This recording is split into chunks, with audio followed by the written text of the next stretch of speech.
c'est un fauteuil tout à fait historique. C'était offert autrefois par le grand Premier ministre, grand homme politique britannique Churchill au club Foch où nous le retrouvons.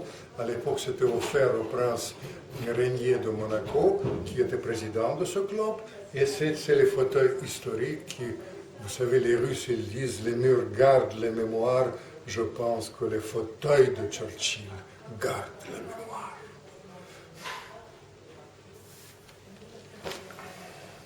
Vladimir Fedorovski, bonjour. Bonjour.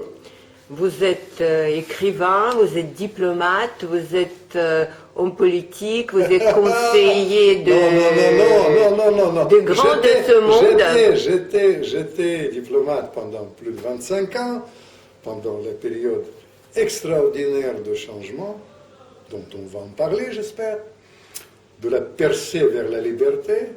On a failli de créer un nouveau monde. Et c'est vrai que j'ai eu 3 vies. En réalité, j'étais diplomate pendant de longues années, essentiellement comme en France, mais aussi ailleurs. Historiquement, j'étais spécialiste du monde arabe.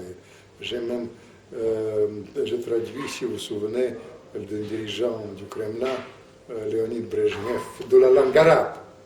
Je les ai tous connus entre Kadhafi et Assad père. Vous avez un choix dans le monde arabe. Après le hasard, en fait, dans la réalité, c'est lié avec les surdité de Brejnev, parce que Brejnev m'a pris comme interprète, j'ai crié à l'époque. Et il m'a pris parce qu'il m'entendait. Et quand il est devenu gâteau, il m'a demandé qu'est-ce que je veux faire, et j'ai osé demander de m'envoyer comme attaché culturel à Paris. C'était une période absolument extraordinaire dans ma vie, dont on va parler.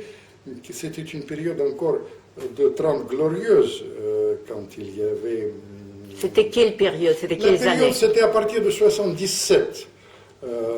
Mais on ne se rend pas compte. Tout d'abord, à l'époque, la France était communisante, d'une part, et je venais quand même de l'Union soviétique. Ça a joué un rôle. Et après, il y avait cette affinité extraordinaire qui était une caractéristique, déjà, j'ai senti ça à l'époque, je me souviens, une affinité extraordinaire qui existait entre la culture française et la culture russe, entre la civilisation française et les civilisations russes. Et là, quand j'étais attaché culturel, c'était peut-être une des meilleures. J'ai eu 27 ans. C'était une des meilleures périodes de ma vie parce que je les ai tous connus. J'ai connu très bien Dali, j'ai connu Aragon, j'en passe les meilleurs. J'ai connu, on va en parler j'espère, ces femmes extraordinaires, je les appelle les égéries russes, parce que derrière chaque vraiment grand artiste du XXe siècle, il y a une femme venue de la Russie, et je les ai physiquement tous connus. C'était une période. Et puis, de notre côté, là-bas, de la Russie, j'ai eu la chance de connaître les grands artistes, Richter ou Lanois, je ne sais pas, j'en passe, tout le monde, évidemment. Les choses, je suis devenu vraiment lié, je me suis lié à d'amitié avec Bulat Okudjava, Yevtushenko, tous les gens qui ont passé, qui m'ont d'ailleurs beaucoup influencé sur le plan de la réflexion de ça. Après, Brejnev meurt en 82 et j'étais renvoyé immédiatement à Moscou et j'ai failli vraiment terminer ma carrière diplomatique parce que quand j'étais diplomate ici, j'étais très actif. Et les gens ont été perturbés du côté du KGB, du côté français, de tous les côtés. Et après, par hasard, encore une fois, une période, il faut dire, diabolisée aujourd'hui en Russie, parce que les Russes, ils détestent à la fois Gorbatchev et Eltsine, mais j'étais lié avec l'aile radicale de Gorbatchev, surtout j'ai eu des liens très profonds avec quelqu'un que les Russes diabolisent absolument aujourd'hui, c'est Alexandre Nikolaïevitch Yakovlev, qui était inventeur de la perestroïka, qui était un personnage absolument illuminé, un grand sage, un peu dans le style de Starets, des vieux sages de Dostoïevski, qui vous prend la volonté et qui apporte la lumière. On la présente maintenant comme vraiment quelqu'un qui était idiots. Dans la réalité, c'était les gens qui ont sorti quand même le monde de la période dangereuse, mais le prix à payer était énorme, etc. Et après, vous avez raison, j'ai eu une période politique, parce que j'étais cofondateur avec Sobchak, Anatoly Sobchak et les autres, les autres, d'un des premiers partis démocratiques là-bas. J'étais porte-parole de ce parti qui s'appelait Mouvement de réforme démocratique en Russie. Et après, j'ai vu toute cette année décisive, 91, mais je l'ai vu de l'intérieur. C'est-à-dire, j'ai vu comment ça va fonctionner après. J'étais effrayé, franchement, par rapport à ça, parce que j'ai vu toute cette période quand Eltsine m'a dit une fois, je vais les nommer milliardaires. Hier, vous n'avez rien, et après, vous devenez milliardaire pour des sommes absolument ridicules. Des branches entières ont été bradées. J'étais effrayé. Comme j'étais effrayé, j'ai claqué la porte et je suis parti ici, du rien, avec rien. Rien comme l'argent, mais je connaissais tout le monde en France, c'est vrai, et je me suis imposé, pas tout de suite, mais quand même, après, je me suis imposé d'une manière extraordinaire, parce que je suis devenu modestement l'écrivain d'origine russe le plus édité, en tout cas en France. C'est le 41e livre que je sors maintenant, qui s'appelle Au cœur du Kremlin. Mais vous savez, j'ai deux facettes de l'écriture. J'ai une facette qui vend le mythe russe, la Russie éternelle. C'est une fois Troya, si vous connaissez. Oui, je l'avais bien connu. Voilà, il m'a écrit une lettre et il m'a dit, vous devez prendre ma niche. Il a pris niche. Qu'est-ce que vous vendez? Ça c'est intéressant. Ah, mais ça c'était extraordinaire. Pour moi, c'était un cadeau. Moi, j'étais très bien accompagné, je dirais, en France. Et Troya aussi, il travaillait sur le mythe russe. Sur Absolument. Et ça, c'était mon grand réconfort, parce que, vous savez, la bonne moitié, même plus de moitié, et le livre le plus connu, puisque le livre le plus connu qui a changé mon destin, 1 million d'exemplaires dans le monde, ça s'appelait Le roman de Saint-Pétersbourg. C'est un hasard. Si je vous raconte pourquoi ça s'est arrivé, il neigeait en France, la France s'est arrêtée, je faisais une émission extraordinaire à l'Europe, et les gens achetaient le livre. Je suis parti de 5000 exemplaires de tirage jusqu'à 1 million. Mais en dehors de ça, je revisite, j'aime beaucoup raconter ça. Les grands mythes, les grandes tsarines, Catherine II, Raspoutine, le roman de Raspoutine, j'ai beaucoup de prix, j'ai reçu. Et ça, c'est une facette. Et il y a un livre qui a marché beaucoup, que j'ai fait avec Gonzague Sambris, qui s'appelait Les égéries russes. Ça me touche beaucoup, les femmes qui ont inspiré les grands artistes. Ça, c'est une facette. Et puis, je suis obligé, par la force des choses, parfois revenir à ce que j'ai vu. Par exemple, dans le dernier livre, je raconte ce que je n'ai jamais raconté, puisque je les ai quand même tous physiquement connus. À peu près, vous avez le choix entre Brejnev, Gorbatchev, Yakovlev, Shevardnadze, Eltsine, évidemment, et jusqu'à Poutine, que je connais moins, mais quand même, je l'ai croisé quand il était avec le maire de Saint-Pétersbourg, Sobchak, là-bas à Leningrad. Ça, je raconte aussi, mais ces derniers temps, j'ai fait 2 ou 3 livres éminemment d'actualité, pour une raison toute simple, que je considère qu'il y a maintenant un danger de la rupture historique entre la France et la Russie, entre la Russie et l'Europe tout court, et par l'obligation, parfois par la bêtise occidentale, on pousse la Russie d'orienter sa diplomatie et son destin vers l'Asie. Il y a toute une réflexion autour de ça, en disant que l'Europe est en train de s'islamiser, que l'Europe est en train de vendre son âme au diable, qui oublie ses valeurs judéo-chrétiennes. Et tout ça, c'est en partie vrai, en partie faux. Moi, je suis, par mon destin, un trait d'union entre l'Europe et la Russie. Je considère que... Donc vous êtes l'Européen russe? Bien sûr, mais ça va sans dire. Quand j'étais un petit garçon, à 13 ans, vous vous souvenez, à l'époque. Vous êtes né à Saint-Pétersbourg? Non, non, pas du tout. Tout le monde dit que je suis né à Saint-Pétersbourg. En réalité, je suis né à Moscou et je suis complètement moscovite et de la culture russe, même si mon père était ukrainien. Mais ma mère est russe et puis mon père est mort très tôt. Je ne parle pas ukrainien, ça c'est les choses pour amuser, vous savez, pour le public. Je dis, voilà, je mentionne toujours ce côté. Mais la Russie, c'est en symbiose. Bien Il ne sûr. faut pas raconter. Non, dans c'est chaque Russe, il y a, comme disait Pouchkine, vous grattez, tatar. tartare, bien sûr, tout ce que vous voulez. Tout ça, c'est les choses comme ça. Mais ce qui est vrai, que j'ai quand même vécu la majeure partie de ma vie en France, beaucoup d'années extraordinaires. Souvent, je vous ai dit, surtout dans ma jeunesse, quand j'étais attaché culturel, c'est vraiment les années extraordinaire et ça m'a marqué beaucoup. Et après, par la force des choses, moi je suis beaucoup édité, j'ai même dirigé une collection. J'ai édité 400 livres, vraiment toute la France a été éditée dans ma collection. Qu'est-ce que c'était comme collection? La collection, ça s'appelait le roman des lieux et destins magiques. C'était pendant 10 ans aux éditions du Rocher. Et j'ai casé tous mes copains de la presse. Il n'y avait pas un directeur de journal français qui ne travaillait pas dans ma collection. Ça, c'était une collection qui a marché beaucoup et c'était une sorte de remake de ce livre dont je vous ai parlé, qui a marqué beaucoup le monde éditorial, parce que c'est un cas unique, vous comprenez, partir de 5000 exemplaires jusqu'à 1 million d'exemplaires. Pourquoi? Parce que Saint-Pétersbourg, pour moi, vous savez, c'est un destin et c'est un symbole de moi-même et aussi de la civilisation russe.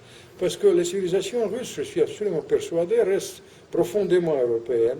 Mais pour revenir à ce qui se passe aujourd'hui, il y a vraiment maintenant un danger de rupture, parce qu'il y a une incompréhension qui est installée, l'incompréhension occidentale et l'incompréhension du côté russe.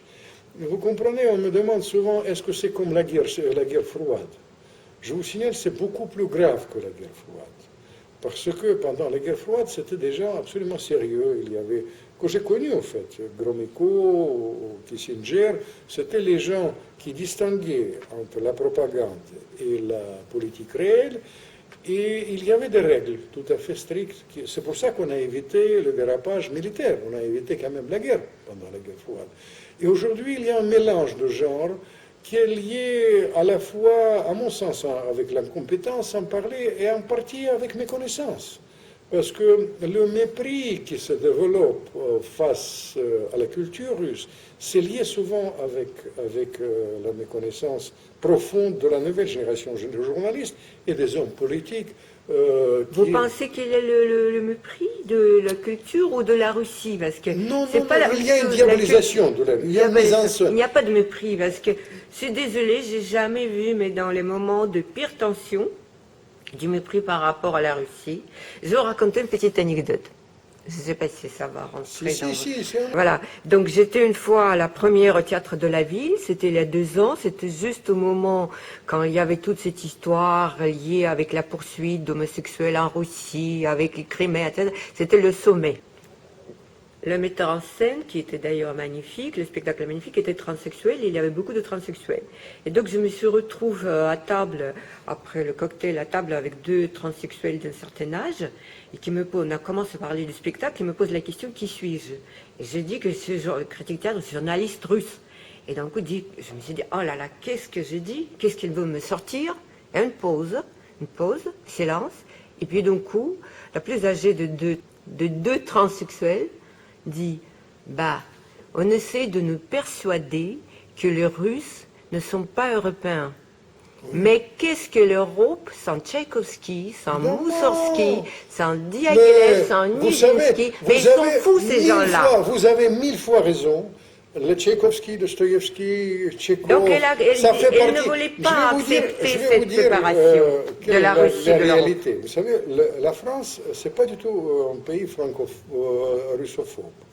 C'est le contraire. La France, c'est un pays, c'est les sondages, c'est le pays le plus russophile de l'Europe. C'est les sondages qui le disent, c'est formel. Et vous avez absolument raison. Mais ne sous-estimez pas la dictature de politiquement correcte. Quand on répète la même chose, s'influencent les choses, et puis il faut dire les choses telles qu'elles sont. La nouvelle génération des hommes politiques et des journalistes sont souvent les gens incultes. Ils ne savent pas de quoi ils parlent. Et il y a une autre chose dont j'ai commencé à parler, il y a un phénomène très bizarre. Quand les gens mentent et croient à leurs mensonges, c'est-à-dire ils racontent des histoires et après ils commencent à croire. Et ça, c'est une des caractéristiques de notre époque, d'où vient un énorme danger, à la fois culturel, puisqu'il y a un danger de rupture entre les civilisations, mais aussi géopolitique, parce qu'une partie des Russes, ils disent, mais il n'y a rien à faire, tant pis, le continent de l'avenir, c'est l'Asie, etc. C'est une chose qui, à mon sens, c'est une erreur d'une part, et de toute manière, on ne peut pas séparer la Russie de l'Europe. La Russie, le code mental du pays est lié est profondément européen. Je ne sais pas raconter Saint-Pétersbourg, mais vous avez raison de mentionner simplement les choses qui sont très profondes. Tchaïkovski, Dostoïevski, Tolstoï, j'en passe, les meilleurs font partie de l'âme européenne ou des Français, et réciproquement Balzac, etc. Tout ça, c'est finalement ça, mais compte tenu que par mon destin, je suis une sorte de trait d'union entre la France et la Russie, je suis obligé maintenant de sortir des choses assez désagréables et de les prévenir que la rupture historique avec la Russie, ce sera contre-productif pour les Français et à mon sens contre-productif pour les Russes, parce que cette orientation unilatérale sur l'Asie, avec les répercussions à la fois démographiques et même stratégiques, tout ça, l'aigle est bicéphale. L'aigle regarde l'Asie, une tête regarde l'Asie, une autre tête regarde l'Europe. Vous voyez, ça c'est à peu près les choses que je fais dans ma vie, que je continue à faire plutôt heureusement. Et il y a des rencontres qui symbolisent évidemment, qui m'ont beaucoup marqué. Alors, parlons de ces rencontres. Parlons de ces femmes extraordinaires, ces femmes russes qui ont marqué quelque part profondément la vie française du XXe siècle. Donc ces ségéries russes. Commençons par Gala. Gala, je peux raconter, mais quand même, je voudrais quand même récapitulons ça même les femmes, ces femmes-là. Vous comprenez? Gala est russe. Gala, c'est Éluard. Gala, c'est Max Ernst. Gala, c'est Dali. Et j'en passe les meilleurs. Parce que quel tempérament, Gala. Là, j'ai vraiment très bien connu. J'ai passé des moments exquis. Je vais vous raconter avec elle.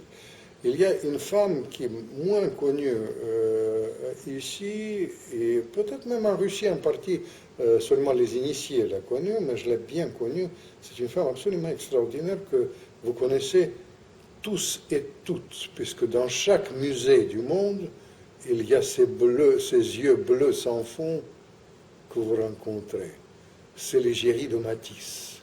C'est la femme qui a inspiré Matisse, qui était son modèle, sa secrétaire pendant plus de 30 ans. J'ai eu la chance de connaître. Matisse lui offrait soit un dessin, soit même tableau, une gravure pour chaque anniversaire. Elle n'a gardé aucune de ses œuvres et elle a donné ça au musée du monde entier. Quand j'étais attaché culturel, je me souviens, elle a donné beaucoup à mon ami Antonova et à l'Ermitage. Aussi, Antonova, je parle du musée de Pouchkine. Oui, je comprends. Irina Antonova, extraordinaire femme que j'aime beaucoup, avec laquelle on a organisé autrefois l'exposition Paris-Moscou, mais il s'appelait Lydia Deliktorska, Nicolas Deliktorska, vous vous souvenez, les yeux bleus extraordinaires, et quel orgueil formidable. Elle n'a jamais pris l'argent, vous voyez. Elle aurait pu, c'est des millions de dollars, ça coûte les œuvres de Matisse. Aucune œuvre. Je me souviens, sur le boulevard de Port-Royal, dans ces deux pièces, juste elle était sublime, nue. Vous connaissez aussi nue, parce qu'elle a dessiné sensuelle, extraordinaire. Une femme avec le destin qui a collaboré, qui a fait les collages avec Matisse. Vous savez, c'était une symbiose extraordinaire. Lydia Nikolaevna Deliktorska. Dina Verny. Vous connaissez le musée de Dina Verny, rue de Grenelle, une femme extraordinaire, égérie de Mayol. J'ai bien connu Aragon, pourquoi ne pas parler d'Elsa ou à Madame Romain-Rolland? Maria Kudasheva. Maria Pavlovna Kudasheva, princesse Kudachev, comme elles disent les Français, qui m'a raconté quand j'étais attaché culturel, je me souviens, je venais chez elle, boulevard Montparnasse, encore une fois, une petite femme très petite, dans la réalité, avec les yeux perçants extraordinaires, comme dans le cas de Gala. Et il m'a raconté Cocteau-Belle. Il m'a parlé de Volochine, puisque c'était une des égéries. Volochine, copine de Tsvetaev, Ehrenburg, Mandelstam, ils ont été tous là. Vous comprenez? Ces femmes-là, et comment il a ça va vous étonner. À l'époque, moi je reste quand même anti-stalinien, farouchement anti-stalinien, et on a discuté, puisque on prenait le thé, je passais des heures, c'était des moments d'évasion pour moi, parce que vous imaginez bien pour moi ce qu'il a raconté sur Cocteau-Belle, sur Tsvetaev, c'était extraordinaire. Et il m'a dit, vous savez, il y a quelque chose qui me gêne, et détrompez-vous, vous allez voir. Et vous savez, il m'a dit, je vous prédis que Staline, il va revenir en Russie. C'était, vous savez, Et finalement, il est vrai que Staline est devenu aujourd'hui un des personnages historiques assez importants. Et il a expliqué sa logique, puisque son fils est mort pendant la guerre, et Staline reste pour elle quelqu'un d'important. C'est pour vous dire jusqu'à quel point ces femmes-là, Olga Picasso, il y a Égérie Zonina qui était égérie de Sartre à sa façon. Il y avait des femmes, même Akhmatova avec Modigliani, parce qu'Akhmatova, les gens antiques, je dis qu'Akhmatova était égérie, mais quand même son histoire avec Modigliani, c'est aussi ça. Mais vous avez raison, un symbole de ça reste Gala Dali.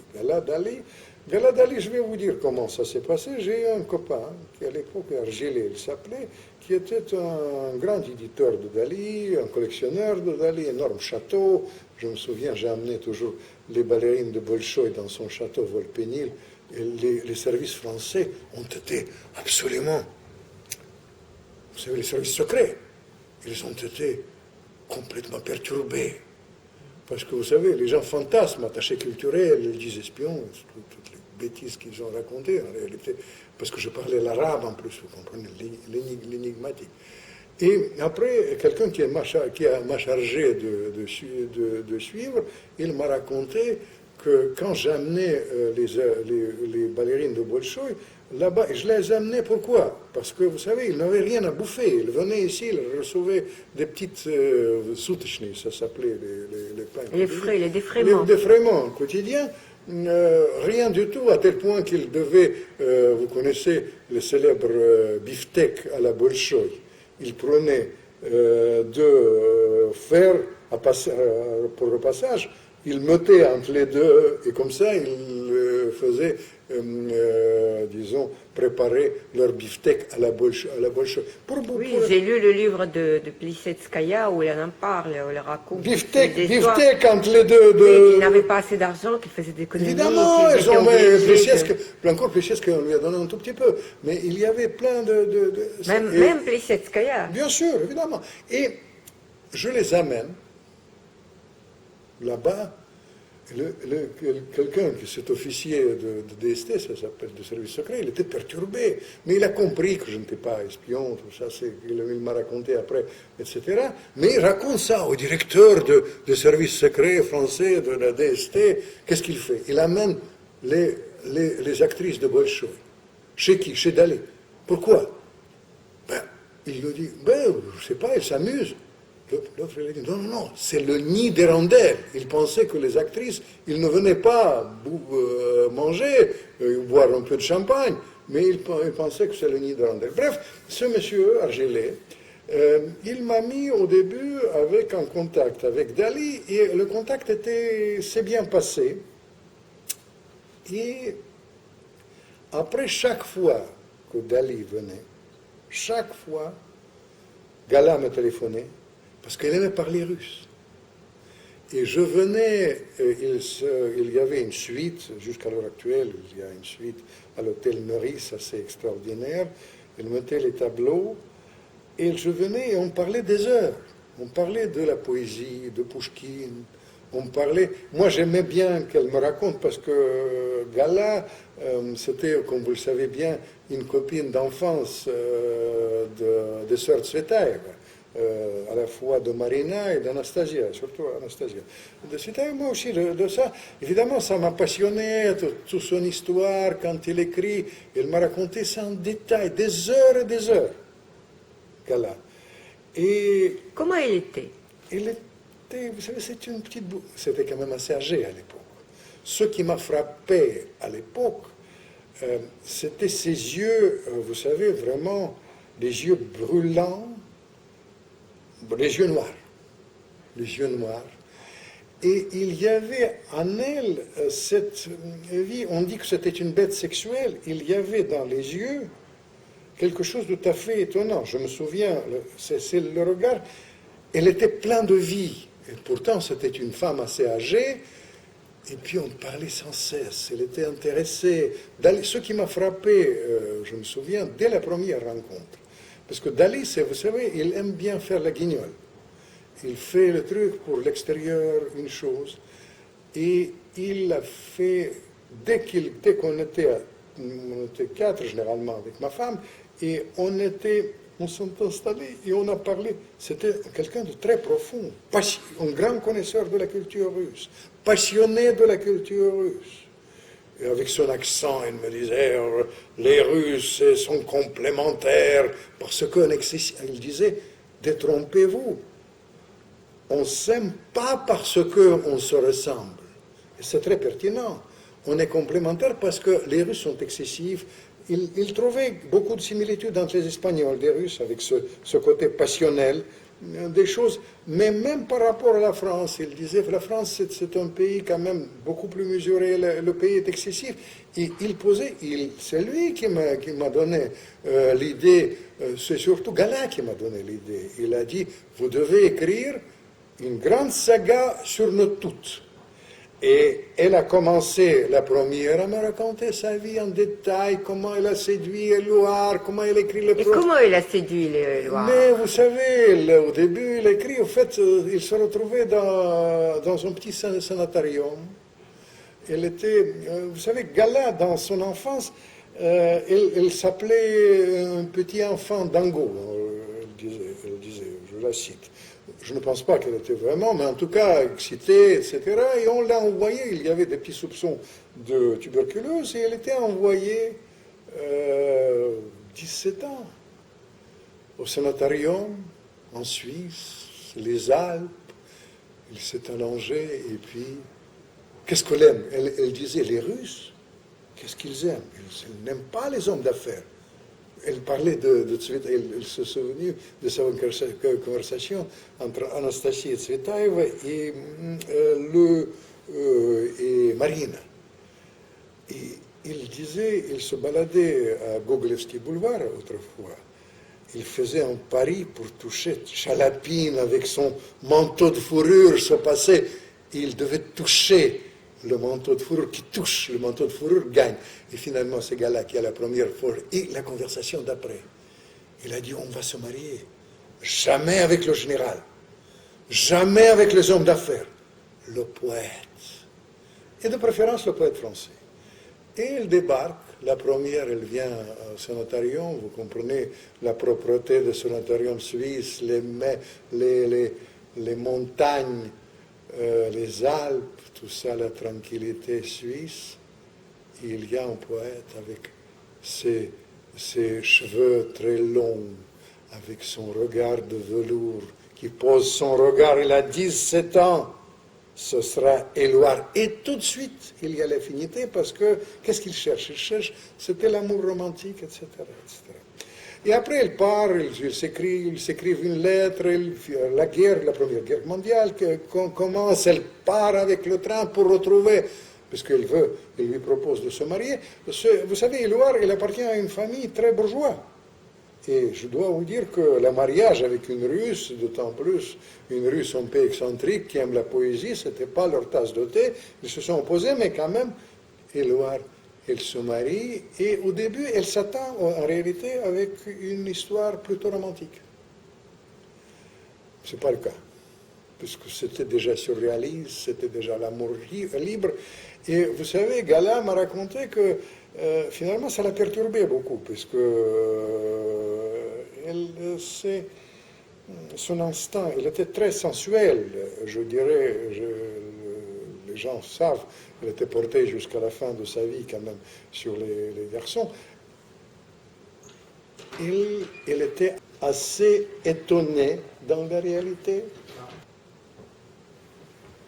Il était voyeur. Éluard, en réalité, ce qui l'a perturbé, je parle psychologiquement même, parce que vous savez, Gala, c'était l'âge d'argent de la poésie russe, un peu romantique, la poésie, l'amour absolu, etc. Ah, elle était romantique. Elle Ce était n'est romantique. pas dans le mythe français. Pas du tout. Pas du tout ça. Non, elle était, vous savez, je vais vous dire, elle appartenait à ce milieu. Son père était avocat. Il y a l'enfance malheureuse, il m'a raconté ça, mais ce n'est pas un problème de l'enfance malheureuse. Je pense qu'il était un enfant particulier, mais Gala appartenait à une époque qui est une époque évidemment bizarre, mais il ne faut pas dire que ce n'est pas une époque romantique. C'était l'époque de Blok, d'Akhmatova, de Tsvetaeva. C'était l'âge d'argent de la poésie russe. Et quand elle cherchait, elle m'a dit qu'elle a cherché l'amour absolu. Jamais de la vie, il n'a jamais pensé que Éluard va le pousser dans les lits des autres. C'est pas du tout. Le truc n'est pas prévu comme ça. Elle cherchait la poésie, et le mec, elle le pousse dans les lits de l'autre. Ça l'excite. Elle était voyeur. Et ça, c'était Éluard, le grand poète, ça n'enlève en rien. Vous savez, son dernier geste, quel sublime quand il était, vous savez, Éluard, vers la fin, dans les années 50, elle m'a raconté ça, Éluard malade. Elle vient le voir, elle est déjà mariée avec Dali, tout ça, c'est l'égérie par excellence, tout ça richissime, Dali. Elle vient avec une robe noire. Il voit que Éluard est triste. Elle déchire sa robe. Il montre ses seins. Et il a dit, c'est ça que tu as cherché. Et Éluard a dit, c'est ça, mon gars. Et c'est ça. Le truc, il était quand même... Le couple était bizarre. Et ça l'a perturbé. Et puis, c'est le milieu de surréaliste. Là, c'est l'amour vraiment transversal. Les gens, tout le monde sont avec tout le monde. Une fois, j'ai visité un musée en Espagne. Et là-bas, il y a un écriteau. Là, c'était Gala. Là, il était Éluard. Là, était Max Ernst. Là, il était les autres.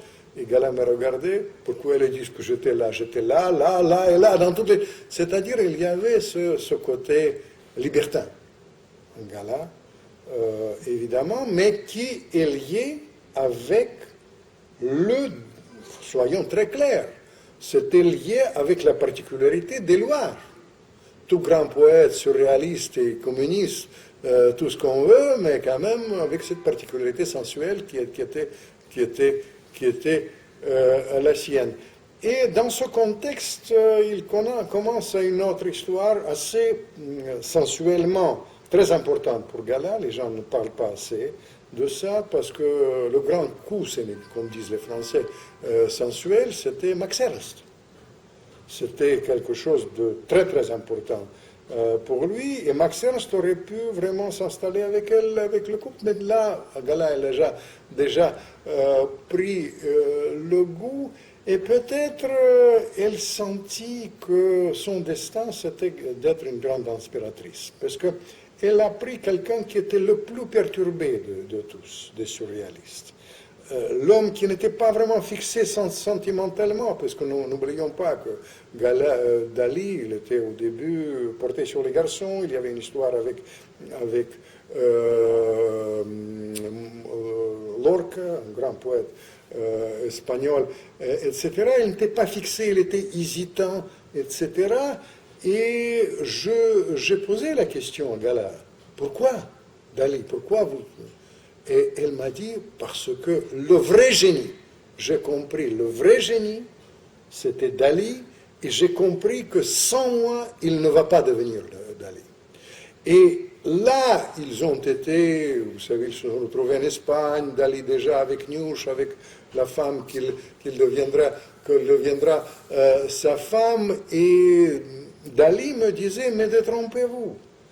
Elle, tout d'abord sensuellement, ça marchait qu'avec elle. Il me dit, de toute manière, c'est la seule femme avec laquelle je peux faire l'amour. Mais au-delà de ça, je ne peux pas exister sans elle. Parce que notre œuvre, c'est une œuvre commune. À tel point que quand Dali, de temps à l'autre, nous voulait signer tel truc, Gala, elle était toujours prête à signer à sa place. J'ai quand même signé avec les deux, parce que quand même, je préférais que Dali signe, mais elle ne séparait. Et quand il était, vous savez, les gens disent qu'elle a choisi un génie, quelqu'un qui est un peintre connu. Quand il a choisi Dali, il n'était pas connu. Elle prenait, vous savez, ces petits dessins, elle faisait les tours des galeries à travers Paris pour imposer Dali, la stratégie de Dali. Vous savez, toutes ces guignolades, hein, je dirais, quand il faisait le cirque devant les journalistes, c'est aussi une stratégie de gala, de marketing. Oui, ça c'est sûr. C'est sûr, oui, vous savez, ça c'est aussi... Gala, c'est vrai qu'ils ont inventé l'art de vendre, se vendre. Aussi, c'était une industrie, Dali, soyons très clairs, je connaissais très bien comment elle faisait avec les gravures, c'était leur invention, c'était une sorte de marketing, et Gala et Dali faisaient ça ensemble. Le vrai stratège de l'œuvre de Dali, c'était certainement Gala. Voilà. Allô? Alors, qu'est-ce qu'il avait de si extraordinaire qui attirait en elle les hommes, des génies au fait de son siècle? Est-ce que c'est cette force qu'elle avait en elle, cette attirance, c'était aussi une attirance physique? Est-ce qu'elle avait une beauté extraordinaire? Comment vous pouvez définir ça? Vous savez, c'est très difficile à dire. Je pense que... Ou la liberté intérieure qu'elle La avait. liberté intérieure, non. À l'époque, c'était secondaire. Mais je vais vous dire, la liberté intérieure, non. C'est ce qu'il a... Je pense qu'elle a senti et elle savait faire muse. Elle savait jouer le rôle de l'égérie. À la fois être présent et effacer, pousser l'homme au pinacle, etc. Et ça, c'était Gala. Sur le plan sensuel, c'est très difficile à dire. Vous savez, Dali, il a beaucoup dessiné. Vous voyez, ça, c'est quand même, elle a eu une figure. C'est vrai que les silhouettes étaient extraordinaires. Les seins dont elle inventait devant Loire, c'était aussi à sa façon extraordinaire. La force de la nature. Ses yeux, que je me souviens très bien, c'est la force de la vie, etc. J'ai connu les garçons avec lesquels elle était. Après, vous savez, mais après, il y avait une sorte de consommation, parce que Dali, vers la fin, quand même, sensuellement parlant, il était effacé. Vous comprenez, Dali, il aimait toucher les femmes, il s'en allait plus loin. Mais j'aimais bien parler de tout ça avec lui. Et finalement, il a dit, c'est la seule femme avec laquelle je marchais. Pas du tout un mandalire. Un mandalire, c'est juste un touchement. C'est les choses comme ça. Et puis, finalement, pour notre exercice, Gala apportait aussi le vent de la Russie éternelle. Cette littérature extraordinaire de la Russie, aussi cet esprit, vous dites, de la liberté, c'est vrai. Les surréalistes appréciaient ces femmes-là qui ont été en dehors de convenances bourgeoises, finalement aussi, ça, c'est Gala assumait complètement ça. Mais je pense que ce rôle de l'égérie, de l'invention de l'égérie russe, ça passait autrement, puisqu'il y avait les femmes qui sont effacées, qui n'aimaient pas parler de ça. Gala disait pousser les hommes au pinacle, prendre les hommes. Ils utilisent le terme que l'homme était l'instrument de sa vie. Et puis, il n'était pas, oui, bien sûr, réalisation de sa vie, elle se réalisait à travers les hommes. Et finalement, peut-être, elle a eu raison, parce que jusqu'à l'heure actuelle, quand je dédicace mes livres, même les jeunes françaises, ils viennent me voir et il a dit, monsieur, apprenez-moi à être égérie. Bel hommage. Bel hommage À ces femmes-là, égérie. Parce que le livre a marqué vraiment les esprits. Vous savez, Chagall, Picasso, Dali, quand on prend les gens, ces dames-là, avec les facettes différentes, avec le profil différent. Vous comprenez, regardez Madame Romain-Rolland avec ses ambiguïtés, son réflexion extraordinaire sur le destin de la Russie. Vous comprenez, il ne faut pas sous-estimer. Ils apportaient ce dont on parle tout le temps, nous, quand on évoque ça. Parce qu'il apportait quelque chose qui était indissociable de la culture européenne. Mais comment on peut séparer de Mandelstam, d'Akhmatova, de Bulgakov, de Tchekhov? Comment on peut vivre sans cela? Et quand les Français aujourd'hui ils disent la Russie, il faut rompre avec la Russie, je dis on ne peut pas rompre avec quelqu'un qui fait partie de votre âme. On ne peut pas se priver de ça. Et évidemment, ce côté sentimental, ça dure. Parce que je suis assez fier que, vous savez, mes livres sont aimés par les femmes qui ont souvent des couples franco-russes. Et les femmes, ces femmes-là, ils sont tout à fait évoluées, c'est pas du tout vulgaire.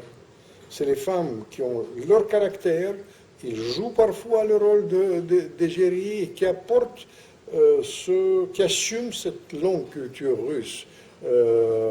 Et qui joue, à mon sens, un rôle très important ici pour éviter cette rupture, pour apporter cette lumière de la Russie qui est importante. Vous voyez, les égéries ne sont pas mortes parce que les jambes interminables des femmes venues, par exemple, de Voronezh continuent à réconforter les Français aujourd'hui.